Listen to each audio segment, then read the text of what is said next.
हिंदी की प्रतिनिधि कहानियों के चैनल में आपका स्वागत है। आज सुनिए हिंदी लेखिका वंदना वाजपेयी जी की लिखी हुई कहानी अम्मा की अंगूठी। तो शुरू करें कहानी अम्मा की अंगूठी। अरे मेरी अंगूठी नहीं मिल रही, यहीं यहीं तो रखी थी। बिट्टू किताब उठाकर बैठी ही थी कि अम्मा का आर्त स्वर गूंजा। उसकी सालाना परीक्षाएं चल रही थीं। कल आखिरी पर्चा है।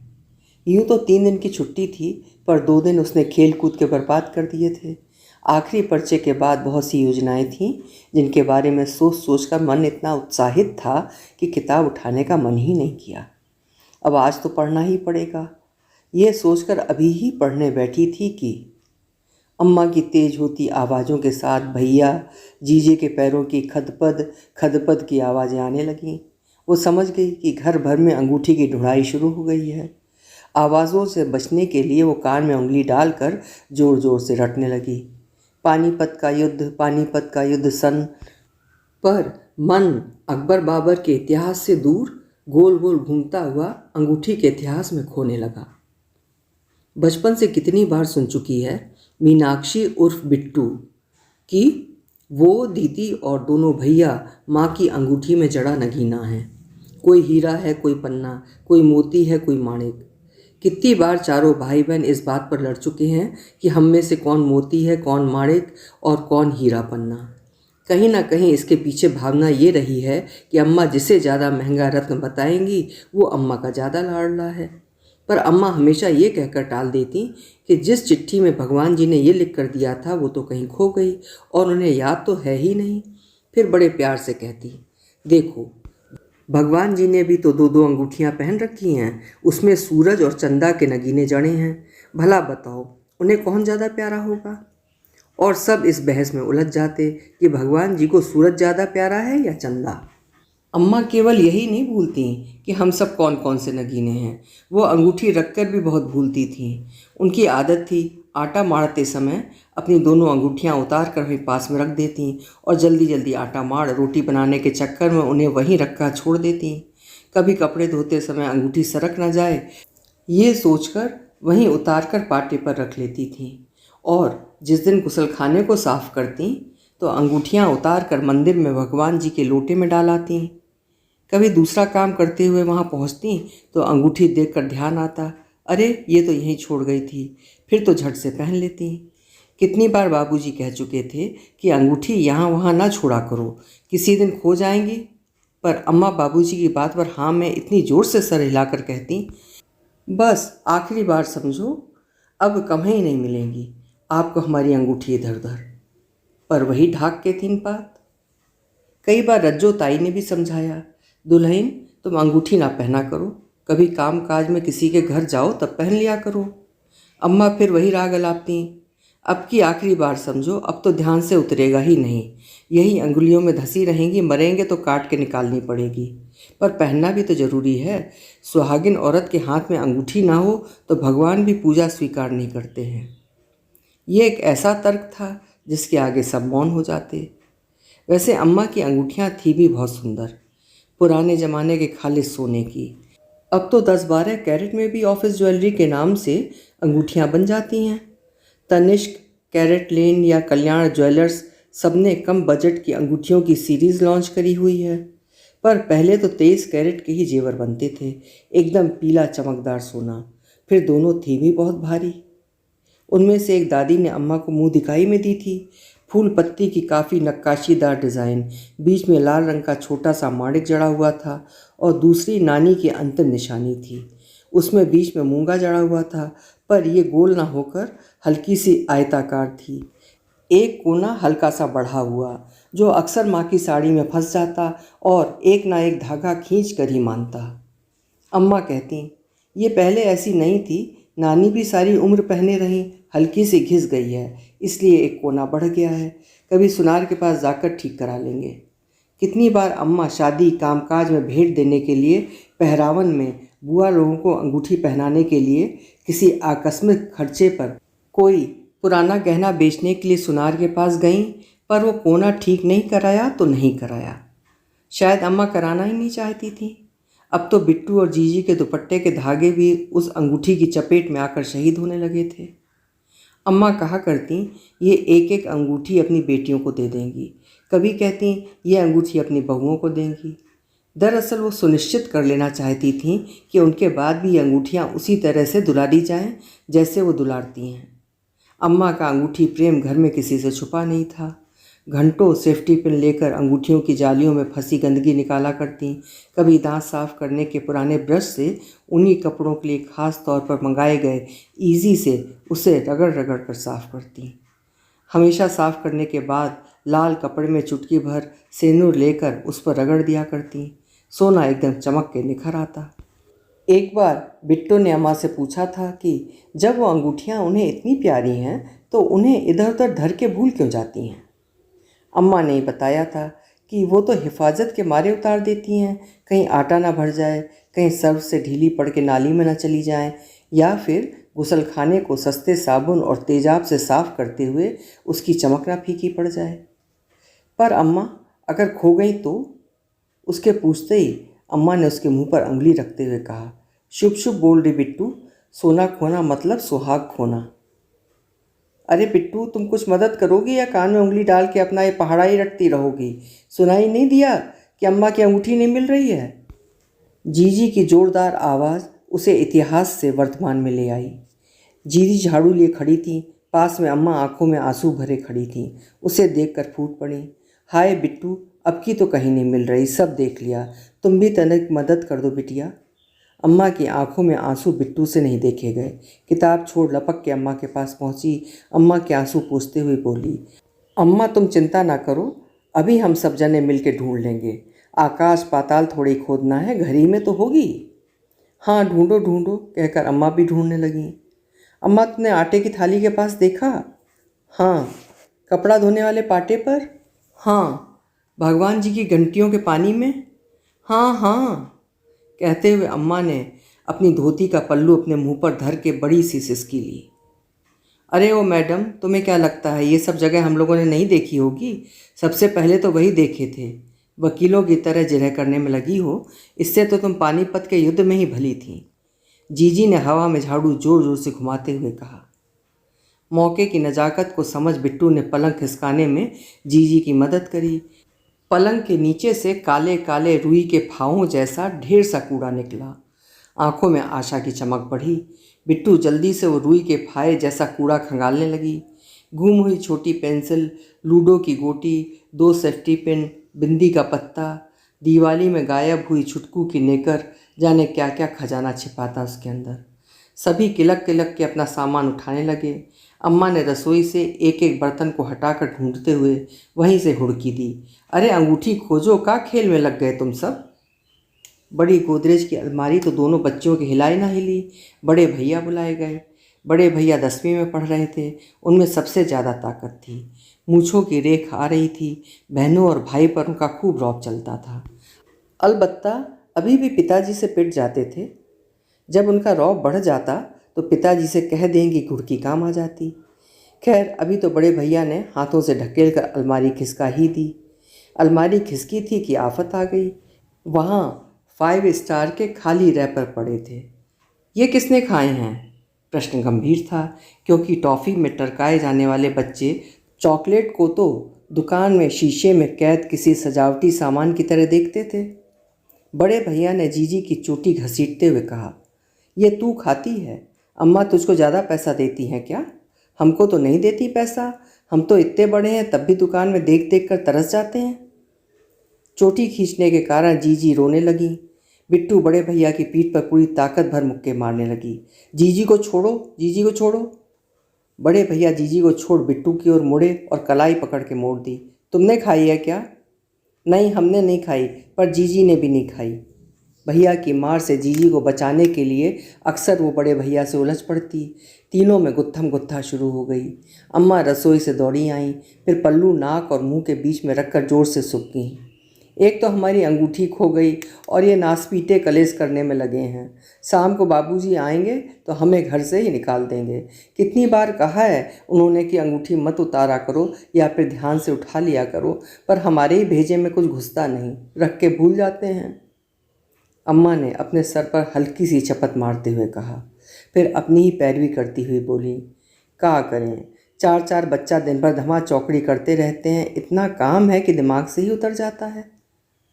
बड़े भैया, बिट्टू, जीजी सबको लगा ये समय झगड़ने का नहीं है। अगर सच में बाबूजी ने अम्मा को घर से बाहर निकाल दिया तो माँ में बच्चों की जान बसती है, एक पल भी माँ के बिना रहने की कल्पना नहीं कर पाते। छुटकू स्कूल से आ गया था, वो भी बस्ता पटक ढुलाई अभियान में शामिल हो गया। कोई और दिन होता तो छुटकू को स्कूल से आने के बाद अम्मा खिलाए पिलाए बिना कुछ ना करने देती, पर आज बात खोई हुई अंगूठी की थी। छुटकू ने ही 5 स्टार के रैपर का राज खोला। जब मुन्ना भैया की शादी में कन्नौज वाले मामा के घर गए थे, तब उन्हीं ने डिब्बा भर के दी थी। कहा तो था सबके लिए हैं, पर हमारा जी ललचाता देख अम्मा ने चुपके से हमें देकर कहा, जाओ तुम ही बांट दो सबको एक एक, बाकी सब तुम खा लेना। हमने सोचा जीजी तो दे देगी, पर बिट्टू और भैया तो पूरा बंटवारा करके ही मानेंगे, इसीलिए बस्ते में ही रखे रहे। हम तो जल्दी जल्दी 2 दिन में ही सब खा गए। रैपर कूड़ा में न डाल के अलमारी के पीछे इसलिए डाल दिए कि भोरे भोरे जब जीजी कूड़े की बाल्टी सड़क पर खाली करने जाएंगी तो वहीं से चिल्लाती चली आएंगी। छुटकू, बिट्टू और बड़े भैया आंखों में गुस्सा भर के चिल्लाए। अभी नहीं, अभी नहीं, अभी तो सब जने अंगूठी ढूंढो, ई जरा बाद में कर लेना। कहते हुए जीजी ने छुटकू को कलेजे से लगाकर पिटने से बचा लिया। जीजी का लाडला, बिट्टू ने मुंह पिचकाते हुए कहा। वो चाहे जितनी भी मार खा ले, बड़े भैया की जीजी की खातिर पर जीजी का लाडला तो छुटकू ही रहेगा। बिट्टू अपने ख्यालों में खोई ही थी कि पीठ पर अम्मा की एक धौल पड़ी। अब खड़े खड़े सोचती ही रहोगी या कुछ हाथ पैर भी हिलाओगी। बिट्टू फिर से अंगूठी खोजने लगी। ढूंढते ढूंढते 3 बज गए। सारा घर छान मारा, पर अंगूठी का कहीं नामो निशान न था। दीवान के नीचे से निकले कंचे मिल जाने के बाद छुटकू का विकेट तो गिर गया। वो तो अम्मा से लिपट कर कंचे लेकर पड़ोस के पप्पू के साथ खेलने चला गया। बैठक के दीवान की चद्दर के नीचे से जीजी का पिछले साल खोई ईयररिंग्स मिली थी तो नकली, पर जीजी को बहुत प्यारी थी। मौसी ने बनारस से लाकर दी थी। अम्मा बताती थी कि जीजी बनारस में ही पैदा हुई थी। बाबा विश्वनाथ का दर्शन कर धर्मशाला में लौटे ही थे कि अम्मा के पेट में पीर उठने लगी। बनारस की बात से जीजी खुद को कुछ खास समझती हैं। हर सोमवार व्रत भी रहती हैं और पीपल के पेड़ के नीचे जो बूढ़े बाबा का मंदिर है, वहाँ शिव जी पर भोरे भोरे 2 लोटे जल चढ़ाकर ही कुछ मुँह में धरती हैं। कान की बाली मिलने से जीजी इतना खुश हुई कि अंगूठी ढूंढना भूल दोनों हाथ उठा के जय भोलेनाथ करने लगी। अम्मा ने आओ न देखा ताओ झट से 2 चपत लगा दी।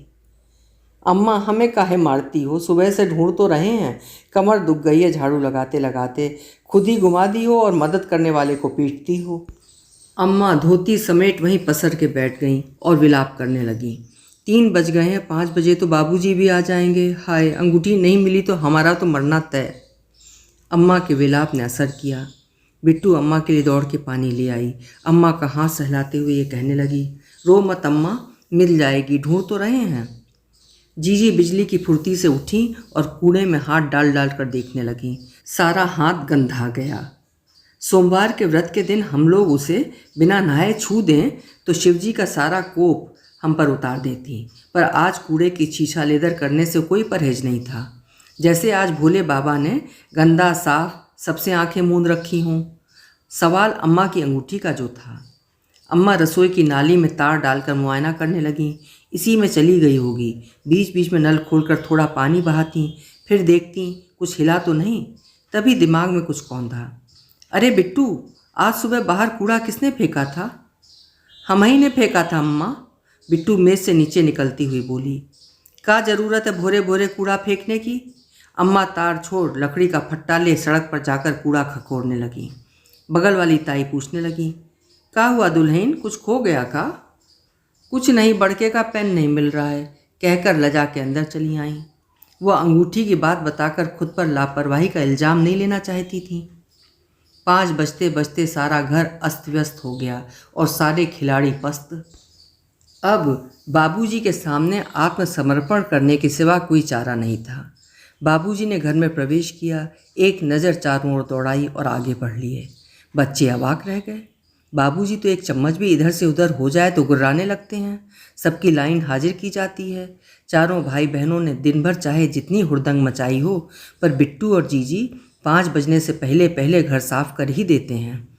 खींच कर कस दी गई चद्दरों की सरवटें गायब हो जाती हैं। पेन, कॉपी, किताब सब अपने स्थान पर हो जाता है और अस्त व्यस्त कपड़े अलगनी में टांग दिए जाते हैं। फिर भी कोई ना कोई कमी रह ही जाती है और बाबूजी चिल्लाते, ई का हाल बना रखा है घर का। दिन भर ऑफिस में खटो और सांझ सकारे घर आओ तो शांति से बैठने को भी ना मिले। सब घर ऐसा मिले जैसे घूरे का ढेर। पर आज बाबूजी ने कुछ नहीं कहा। मुंह में पान की गिलौरी दबाए आगे बढ़ गए। ये हो क्या गया है बाबूजी को? क्या तनख्वाह बढ़ गई है जो खुशी में चुप्पे चाप आगे खिसक गए? बिट्टू ने शंका जाहिर की। बहुत ही नाराज हैं, तभी कुछ नहीं कहा। आज तो बस बम फूटेगा। सहमी हुई अम्मा बोली। जाओ अम्मा से कह दो हम सब पीछे खड़े रहेंगे। बड़े भैया ने हिम्मत दी। घबराई सी अम्मा आत्मसमर्पण के लिए उठी ही थी कि बाबूजी कमरे में आ गए। बाबूजी को देख अम्मा झट से वहीं बैठ गईं। बात का है, सब यहाँ हारे जुआरी की तरह पसरे हो, कोई काम नहीं है का तुम सबको? आज तो चाय नाश्ता को भी नहीं पूछा, सब घर घूरे सा कर डाला है। कुछ खो गया है का? बाबूजी के प्रश्न पूछते ही अम्मा फिर धोती नाक और मुंह के बीच में लगाकर जोर से रोते हुए बोली, हमरी दोनों अंगूठी खो गईं। आटा मारते हुए या कपड़ा धोते हुए उतारी थी। सारा घर छान मारा, बच्चा लोग भी दिन भर लगे रहे पर कहीं मिली ही नहीं। हमरी अम्मा की सासू माँ की निशानी थी। कहकर अम्मा और ज़ोर ज़ोर से रोने लगीं। अब तो बाबूजी को भी गुस्सा आ गया। अंगूठी गुमा दी? कितनी बार कहा था उतार के रख दो अलमारी में, काम काज में पहन लिया करो, या फिर अंगुली के नीचे खिसकाओ भी ना, खो जाएगी। पर हमारी सुनता ही कौन है, अपनी मन मर्जी में लगी रहती हो। बाबूजी को गुस्से में चिल्लाता देख अम्मा के पैरोकार बने सारे बच्चे खिसक लिए। बिट्टू तो अपनी किताब उठाकर पढ़ने बैठ गई। जीजी छुटकू को पढ़ाने और भैया ट्यूशन पढ़ने की किताबें लेकर जो बाहर निकले तो 1 घंटे का ट्यूशन 4 घंटे पढ़कर आए। अम्मा पल्ले से मुंह ढांप चारपाई पर लेट गईं। सिसकते सिसकते शायद आंख लग गई। बाबूजी फाइलों में जाने क्या टटोलते रहे। देर रात तक खाना बना नहीं। घड़ी देखते हुए बाबूजी ने अम्मा को घुड़की दी। आपका शौकी मनाती रहोगी, चौका पानी कुछ नहीं करोगी, या हमें बबलू की दुकान से कचौड़ी लानी पड़ेगी? उसका खर्चा भी हमें ही पुजाना पड़ेगा। अम्मा इस आवाज़ पर सट से उठकर रसोई में घुस गईं। हाथ और जुबान दोनों साथ साथ काम करने लगी। औरत की ज़िंदगी में तो दुख मनाने की भी फुर्सत नहीं है। रसोई तो पल्लू से ऐसी बांध दी गई है कि चूल्हा चकिया ख़त्म कर ले, यमराज भी तभी बुलाने आएंगे। सभी बच्चे 4 की भूख में एक एक रोटी खाकर उठ गए। अम्मा ने खाया ही नहीं, केवल बाबूजी ने पूरा खाना खाया। अचार की भी मांग की, ऊपर से अम्मा को सुनाते भी जा रहे थे, का सब्जी बस उबाल के धर दी, कुछ मिर्च मसाला डालती तो स्वाद आता। एक तो इतना नुकसान कर दिया, ऊपर से अधपक्का अधजला खिलाए के नखरा कर रही हो। अंगूठियाँ खोए हुए हफ्ता बीत गया। हर दिन एक आशा के साथ ढुड़ाई होती रही, उतनी बड़ी नहीं पर थोड़ी बहुत। ना मिलने पर कभी अम्मा सुबक पड़ती तो कभी अपना गुस्सा बच्चों पर उतारती। बिट्टू और छुटकू पिटते रहे। जीजी घर का सारा काम करती रहीं और डांट खाती रहीं। हाँ, बड़े भैया ज़रूर अपनी पुरानी मस्ती में लौट आए थे। हाई स्कूल है, ठीक से पढ़ें, ये सोचकर अम्मा उन्हें टोकती भी नहीं थी। पर अम्मा का बोलना चालना खाना कम हो गया। दुख था कि कम होने का नाम ही नहीं ले रहा था। दुख का कारण दादी नानी की निशानी के साथ साथ लापरवाही के ताने भी थे जो बाबूजी हर रोज़ सुना देते थे। ये अम्मा के स्वाभिमान पर चोट थी। वो भले ही अंगूठी इधर उधर रख देती थी पर मिल तो जाती थी, इसीलिए लापरवाही करते हुए भी वो लापरवाही नहीं मानी जाती थी। पर अब तो जैसे उनके परीक्षा फल में फेल लिख गया हो। उस दिन मौसी आई तो अम्मा गले मिलकर ऐसे रोईं कि सारा दुख अभी ही निकाल देंगी। मौसी भी गर्दन हिला हिला कर समर्थन देती रहीं। चलते चलते मौसी बोली, जिज्जी तुम गांव वाले भगत जी को क्यों नहीं दिखवा लेती हो? कित्तों की खोई चीज़ें बता दी कि कहाँ हैं, फिर वहीं मिली थी। कभी कभी कोई कुछ करा भी देता है और चीज़ घर ही में होते हुए आँखन को सुझाई नहीं देती है। अब की इतवार जीजा के साथ चली जाओ। बात अम्मा को जच गई। कई दिनों बाद अम्मा चोटी कंघा कर ठीक से तैयार हुईं। खाना भी बाबूजी के मन का बनाया। बाबूजी आए तो चाय देकर वहीं बैठ गईं। बात जानने के लिए बच्चा लोग भी खिड़की दरवाजे पर लग गए। जब बाबूजी ने 2-4 घूंट चाय के सुड़क ली तो अपनी बात रखते हुए बोली, आज गुड्डन आई थी। हाँ तो? बाबूजी ने प्रश्न किया। कह रही थी कि भगत जी से पूछ लो, बुआ का जेवर भी जब गुम हुए थे तो उन्हीं ने बताया था। बड़े पहुँचे हुए हैं, ग्रहों से साक्षात बातें करते हैं। बाबूजी को थोड़ा नम पड़ते देख अम्मा ने अपनी बात रख दी। क्यों जी, अब की इतवार को गांव चलें भगत जी से पूछने? भगत जी क्या करेंगे जब तुम इधर उधर रखकर भूल जाती हो, फिर खो जाएगी। कब तक भगत जी के चक्कर काटेंगे? बाबूजी ने कहा। अब की आखिरी बार था सच्ची, अब एक बार मिल जाए तो कभी भी अंगुली से नहीं उतारेंगे। हमारे मरे पर आप ही उतारना, पर ले चलो भगत जी के पास। अम्मा गिड़गिड़ाई। सच कह रही हो? बाबूजी पूरी तरह विश्वास कर लेना चाहते थे।